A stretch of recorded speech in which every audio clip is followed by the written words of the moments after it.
Thank you, Mr. President. I have the sad duty to deliver this statement as Vice President of the Group of Latin American and Caribbean Countries, GRULAC. At the outset, the members of GRULAC would like to extend our sincere condolences and our solidarity to all UNFPA staff here in headquarters and around the world, as well as to the government and the people of Nigeria on the untimely passing of Dr. Babatunde Osotimehin, Executive Director of UNFPA.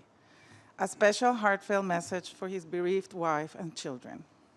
Dear friends and colleagues, allow me to take a moment to say a few words about the professor.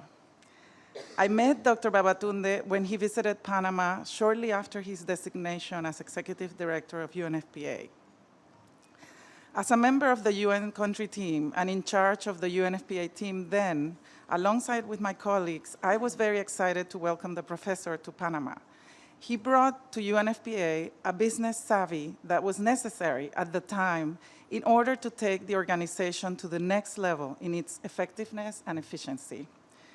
The business model he introduced, featuring the very clever and pertinent bull's eye, is still relevant to this day as we discuss the next phase of the strategic plan. Dr. Babatunde's vision and commitment to public health, particularly on the prevention of HIV/AIDS, embarked him on an illustrious professional career where he's shown both at home in his country, Nigeria, and in the global stage. Over the last 6 years as head of UNFPA, Dr. Babatunde dedicated his energy to ensuring the rights and empowerment of women and young people, especially girls. He became a champion for every girl, everywhere, to go to school safely, free of female genital mutilation, avoiding teenage pregnancy, and free to exercise her rights. In his presentation to the board meeting last February, Dr. Babatunde said the reason UNFPA was getting pushback is that it's making progress. And under his guard, progress was not going to stop. He referred to our region of Latin America and the Caribbean as one that continued to provide leadership, with the Montevideo Consensus contributing the most advanced language and commitments with respect to the ICPD plan of action. I remember him saying UNFPA would continue to be bold. Even though Dr. Babatunde was cut short in his ability to continue to be bold for UNFPA and for the UN development system, his example and inspiration will live on.